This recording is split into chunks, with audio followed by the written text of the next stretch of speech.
Boa tarde, irmãos. Uma alegria estar com os irmãos novamente. Sei que alguns estarão logo mais à noite conosco também na congregação e nos alegramos com aqueles que podem estar conosco e também com aqueles que por alguma razão não vão poder estar, principalmente em função das restrições desta pandemia. Hoje é Dia dos Pais, 9 de agosto de 2020, Dia dos Pais. Eu gostaria de, ao mesmo tempo que eu vou agradecer pela vida do meu pai, que hoje já não está conosco, mas que deixou um grande legado na minha vida, eu gostaria também de agradecer pela vida de todos os pais e agradecer principalmente pela vida do nosso Pai eterno, que tem nos orientado, tem dirigido e tem mostrado o caminho a cada um de nós.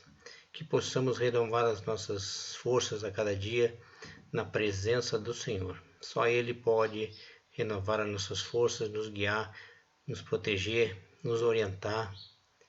E diante dele nós agradecemos tudo que Ele tem feito por nós. Vamos orar neste momento.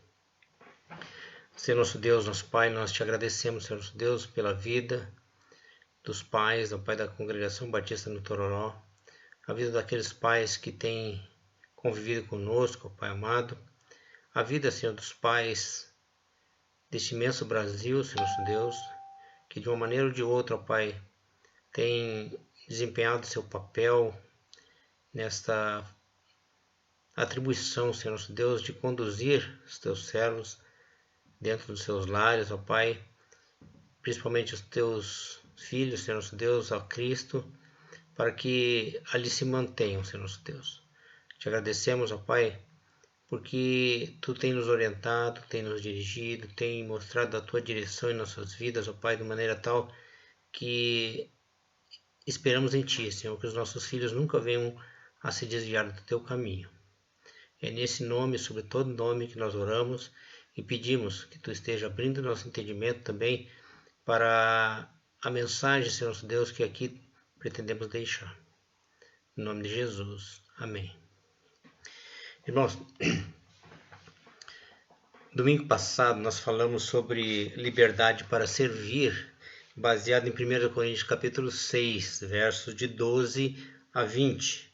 Eu creio que os irmãos devem estar lembrados que nós comentamos sobre a liberdade e as suas consequências, sobre a liberdade para dizer não ao pecado e principalmente a liberdade para andar com Jesus Cristo em nossas vidas. O homem pode tirar tudo de nós, mas ele não pode tirar o nosso livre-arbítrio, a nossa escolha ao lado de Jesus Cristo. Mesmo que estejamos doentes, que estejamos com restrições, que estejamos muitos desempregados, mesmo que possa faltar alguma coisa na nossa vida, Jesus está sempre conosco. Essa é a nossa alegria e o nosso maior contentamento. E é nele que nós colocamos todas as nossas esperanças. Esperança na vida eterna, esperança de uma vida muito além daquilo que aqui possamos viver. A palavra de Deus diz que nem olhos viram, nem os ouvidos ouviram o que Deus tem reservado para aqueles que o amam. Que essa esperança de ver e ouvir coisas que ninguém viu, que ninguém vê, que nós possamos continuar nessa esperança em Cristo Jesus. Nós vamos dar continuidade àquilo que começamos a falar na semana passada, agora no capítulo 10 de 1 Coríntios, verso 1 ao 13. No capítulo 6, tem a introdução, nós desenvolvemos e já falamos um pouco sobre essa liberdade de servir a Cristo, e agora a liberdade de servir a Cristo 2, parte 2, onde desenvolveremos alguns outros aspectos desta relação. O texto diz assim: Ora, irmãos, não quero que ignoreis que nossos pais estiveram todos sobre a nuvem e que todos passaram pelo mar, tendo sido todos batizados assim na nuvem como no mar, com respeito a Moisés. Todos eles comeram de um só manjar espiritual, e beberam da mesma fonte espiritual, porque bebiam de uma pedra espiritual que os seguia, e a pedra era Cristo. Entretanto, Deus não se agradou da maioria deles, razão porque ficaram prostrados no deserto. Ora, estas coisas se tornaram exemplos para nós, a fim de que não cobicemos as coisas más como eles cobiçaram. Não vos façais, pois, idólatras, como alguns deles, porquanto está escrito: o povo assentou-se para comer e beber, e levantou-se para se divertir. E não pratiquemos imoralidades, como algum deles o fizeram, e caíram num só dia 23.000 pessoas. Não ponhamos o Senhor à prova, como alguns deles já fizeram, e pereceram pelas mordeduras de serpente. Nem murmureis, como alguns deles murmuraram, e foram destruídos pelo exterminador. Estas coisas lhes sobrevieram como exemplos e foram escritas para advertência nossa, de nós e de outros, sobre quem os fins dos séculos têm chegado. Aquele, pois, que pensa estar em pé, veja que não caia. Não vos sobreveio tentação que não fosse humana, mas Deus é fiel e não permitirá que sejais tentados além das vossas forças. Pelo contrário, juntamente com a tentação vos proverá livramento, de sorte que a possais suportar. Essa parte 2, né, nós podemos relembrar um pouquinho do que Paulo está falando aqui. Né? Os irmãos que estiveram sob a nuvem do deserto são os judeus quando saíram da terra prometida saíram do Egito em direção à terra prometida. Deus, né, com a sua mão forte e poderosa, livrou eles da mão do faraó, livrou eles na passagem pelo Mar Vermelho, e agora eles estavam entrando numa terra em que Deus tinha prometido que os assentaria, mas eles teriam que caminhar até essa terra, e essa caminhada, que segundo alguns poderia ser uma caminhada de 40 dias, se tornou numa caminhada de 40 anos. E através do deserto, Deus foi limpando aquele povo, tirando tudo aquilo que não agradava, de maneira tal que todos aqueles, com poucas exceções, entre eles Josué e Caleb, e mais as pessoas que tinham pouca idade quando saíram do Egito, poucas exceções, daqueles que saíram, chegaram na terra prometida. O resto morreu no deserto durante esses 40 anos, inclusive o próprio Moisés.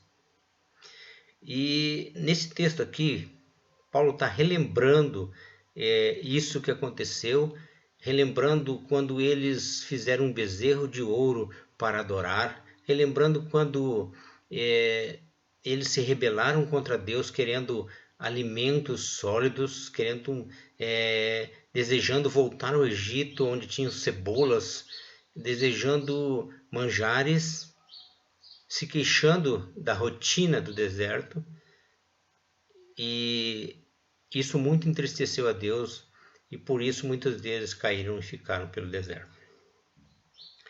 Quando se fala de liberdade, nos vem à mente também o conceito contrário a isso, ou seja, o conceito de escravidão, e era o que aquele povo estava passando antes de sair do Egito. Eles eram escravos no Egito. E quando conseguiram a liberdade, eles não foram gratos em relação a essa liberdade. Eles tiveram muita dificuldade em aceitar a forma como Deus os livrou e a forma como Deus os conduziu pelo deserto. O texto que Paulo faz referência, eles já estavam a caminho da terra prometida.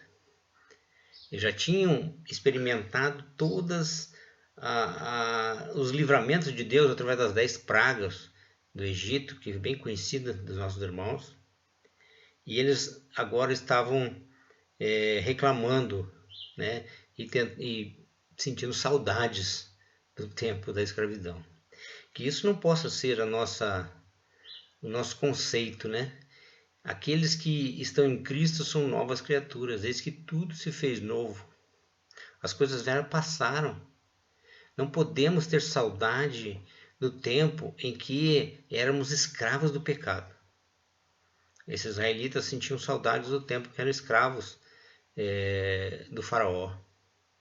E muitas pessoas têm sentido saudade do tempo da escravidão, do pecado. Inconsequentemente e irrefletidamente, que nós possamos, através desse texto, lembrarmos de onde viemos e qual é o nosso destino. Para isso eu escolhi alguns pontos que eu gostaria de considerar com os irmãos. Em primeiro, Deus não se agrada dos ingratos. Ingrato não reconhece o bem que recebeu, a bondade daquele que o ajudou no momento de tribulação, de desespero, de angústia, de escravidão. E eles disseram lá em Números 11, 4 a 6 assim: Ah, se tivéssemos carne para comer! Nós nos lembramos dos peixes que comíamos de graça no Egito, e também dos pepinos, das melancias, dos alhos, das cebolas. Mas agora perdemos o apetite, nunca vemos nada a não ser este maná. Ora, o maná era um alimento que Deus tinha providenciado de uma maneira sobrenatural para o povo de Deus. Qual é o maná que você tem desprezado na sua vida? Você tem desprezado o alimento espiritual que Deus tem proporcionado para você? Não podemos desprezar a palavra de Deus. A palavra de Deus é um maná para nossas almas. A palavra de Deus, ela nos revigora espiritualmente.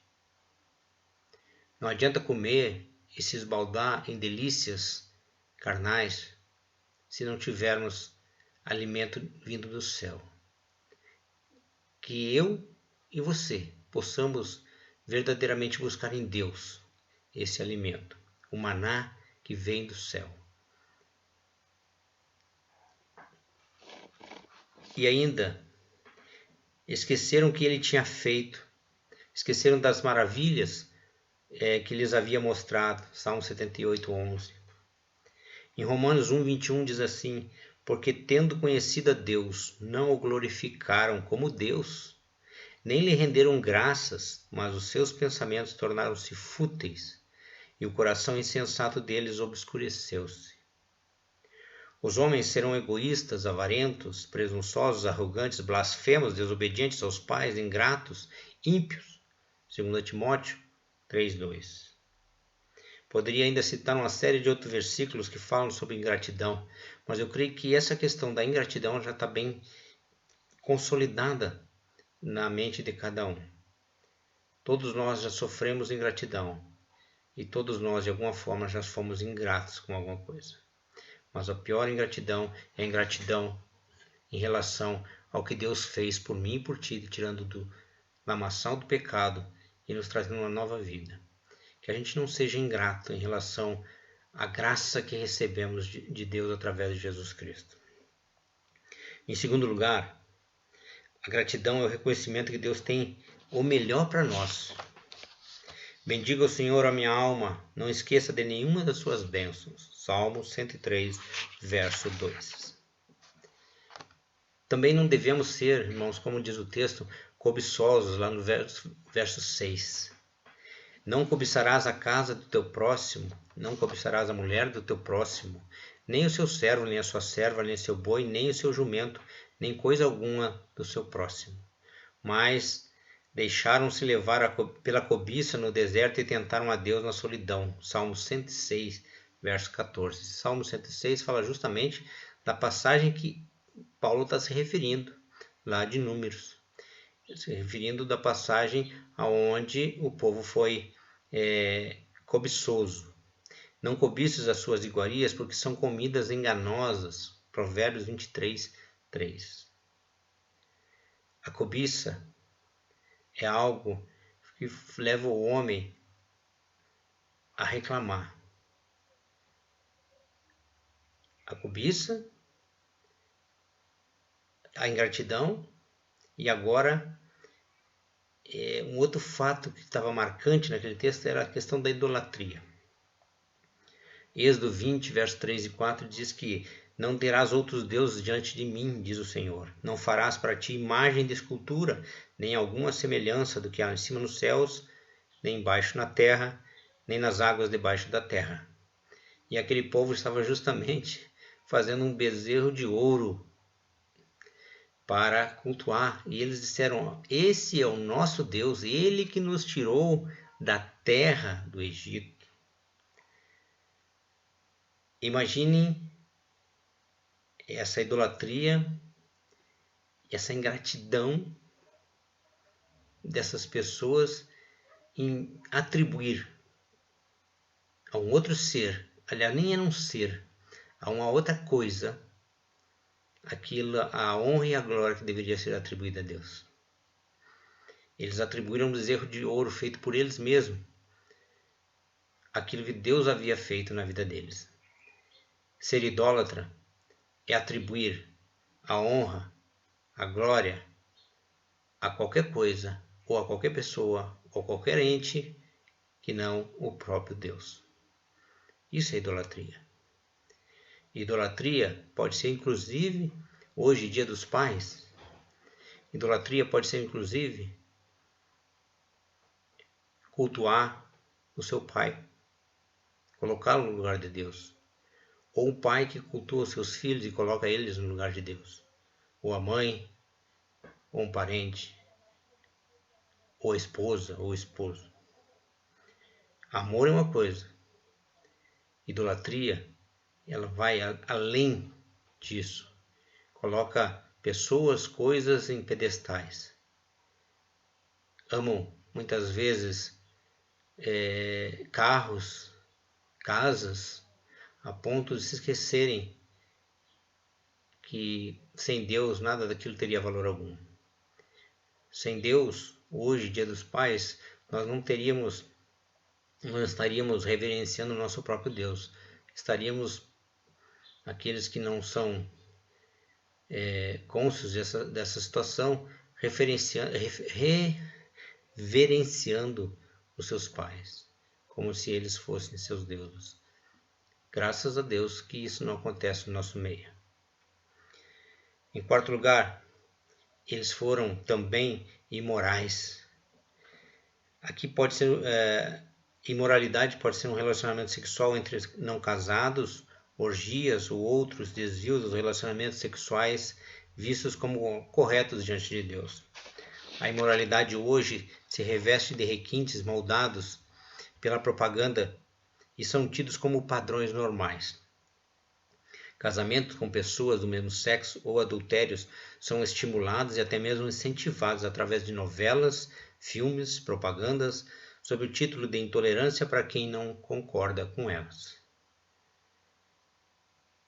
Prostituição. A palavra de Deus chama isso de prostituição. Os homens chamam de liberdade. Uma falsa liberdade. Em quinto lugar, não devemos pôr Deus à prova. Pôr Deus à prova é tentar Deus. O próprio diabo, quando tentou Jesus Cristo lá em Lucas capítulo 4, ele incentivou Jesus a pular do alto do pináculo, dizendo que estava escrito que os anjos o amparariam. Mas Jesus diz: não tentarás ao Senhor teu Deus.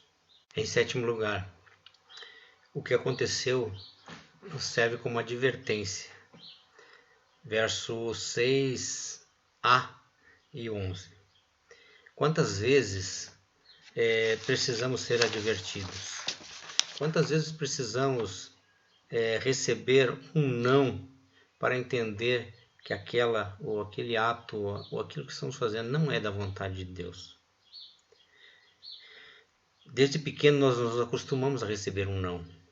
O não é uma advertência do que nós aprendemos com nossos pais.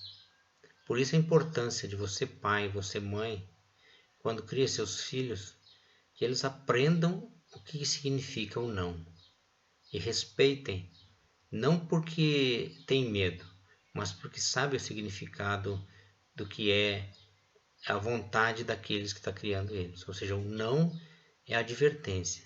Deus também deixou alguns nãos para nós. Tem muitas coisas que nós não podemos fazer, que nós não devemos nos envolver. E a gente aprendeu um pouco aqui.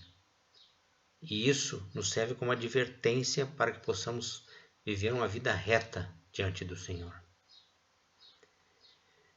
Não durmamos, pois, como os demais, mas vigiemos e sejamos sóbrios. 1 Tessalonicenses 5:6.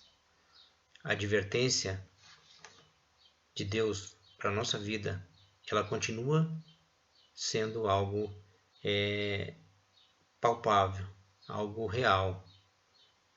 Nós devemos saber o que podemos e o que não podemos fazer na presença de Deus ou mesmo escondido de Deus, porque nada foge ao seu conhecimento. Concluindo, a ingratidão não agrada a Deus.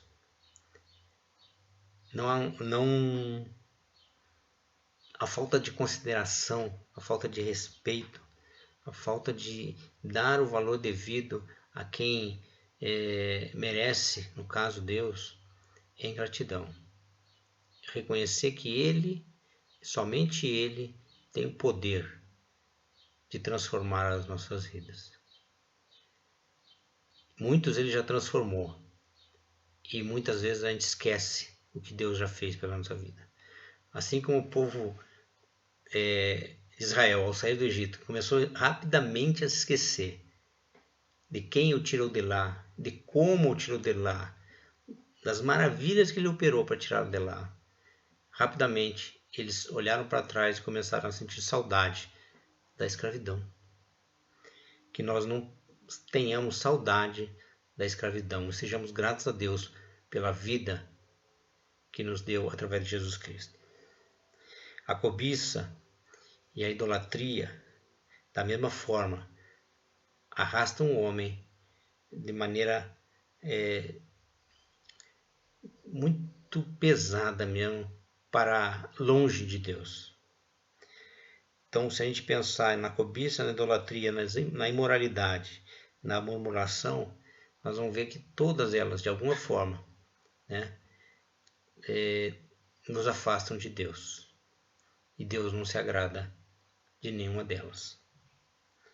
E essa advertência que Deus deixa para nós hoje possa verdadeiramente mudar o nosso jeito de pensar, mudar a nossa forma de enxergar a Deus, que possamos ser mais gratos, menos idólatras, menos cobiçosos, mais morais, ver essas advertências como verdadeiramente algo que pode nos trazer alegria e satisfação na presença de Deus.